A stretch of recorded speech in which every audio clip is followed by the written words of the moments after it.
সুপ্রভাত বন্ধুরা, সবাই কেমন আছো? Good morning. আশা করি সবাই খুব ভালো আছো। শীতকাল মানে বাঁধাকপি আর ফুলকপি।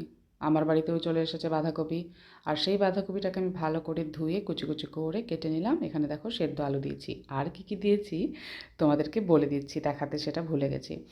দেখো এখানে আমি ক্যাপসিকাম দিয়েছি, টমেটো দিয়েছি, পেঁয়াজ কুচি দিয়েছি, একটু ধনেপাতাও দিয়েছি, একটু রসুন কুচিও দিয়েছিলাম। দিয়ে সুন্দরভাবে এবার এটাকে মাখতে হবে।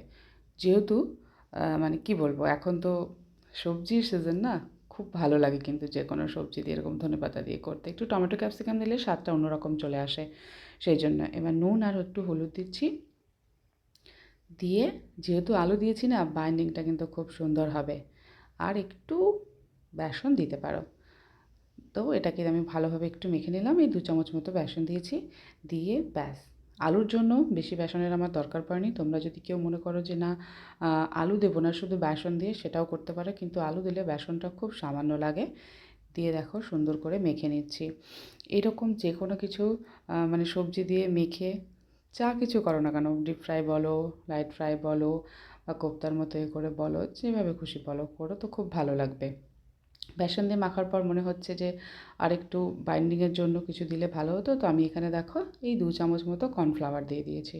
তাহলে কি হবে, পুরো বাইন্ডিংটা একদম সুন্দরভাবে হয়ে যাবে। বেসন কর্নফ্লাওয়ার মিক্স করে দিলে খুব সুন্দর হয়। তো মাখার পরই তোমরা সেটা বুঝতে পারবে যে কতটা কি লাগবে, সেই অনুযায়ী দিয়ে দেবে। এবার প্যানের মধ্যে আমি হালকা সাদা তেল দিয়েছি। আমি কিন্তু এটা ডিপ ফ্রাই করবো না। দিয়ে অনেকটা যেমন করে কাবাবের শেপ দেয়, তোমরা যেমন খুশি শেপ দিয়ে এটাকে করতে পারো। দেখো এরকম করে আমি একটু গোল গোল চ্যাপ্টা চ্যাপ্টা করে দিয়ে দিচ্ছি। আর এখন তো সব কিছুই ডিপ ফ্রাই ভালোও লাগে না, কারণ মানুষ খুব স্বাস্থ্য সচেতন। সেই জন্য আমি এটাকে হালকা ফ্রাই করছি, হালকা তেলে ফ্রাই করছি। মানে এপিঠ এপিঠ উল্টে পাল্টে ভালো করে করতে হবে। গ্যাসটা কিন্তু একদম খুব কম ফ্লেমে রাখতে হবে, মিডিয়ামে।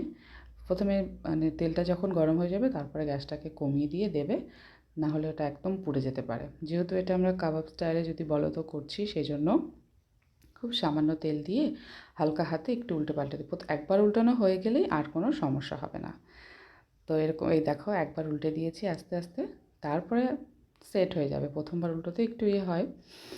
তো এরকমভাবে যে কোনো রেসিপি করে দেখবে, খুব ভালো লাগবে খেতে। আর এটা কিন্তু খুব সুন্দর হয়, খুব হেলদি হয়, বাচ্চা থেকে বড় সবাই খুব ভালোবাসবে। আর বেশিক্ষণ সময় লাগে না, একটু গ্যাস কমিয়ে 10-15 মিনিট মতো করে নিলে, হালকা আঁচে যেহেতু করছি সেই জন্য। ব্যাস, সন্ধ্যাবেলা চায়ের সঙ্গে খেতেই পারো, মুড়ি দিয়েও খেতে পারো। তো রেসিপিটা কেমন লাগলো অবশ্যই জানিও। আর ভালো লাগলে অবশ্যই লাইক কমেন্ট একটু শেয়ার করে দিও। আর আমার পাশে থেকেও, আমার চ্যানেলটাকে ভালোবেসো। সবাইকে অনেক অনেক ভালোবাসা আমার ভিডিওটা দেখার জন্য।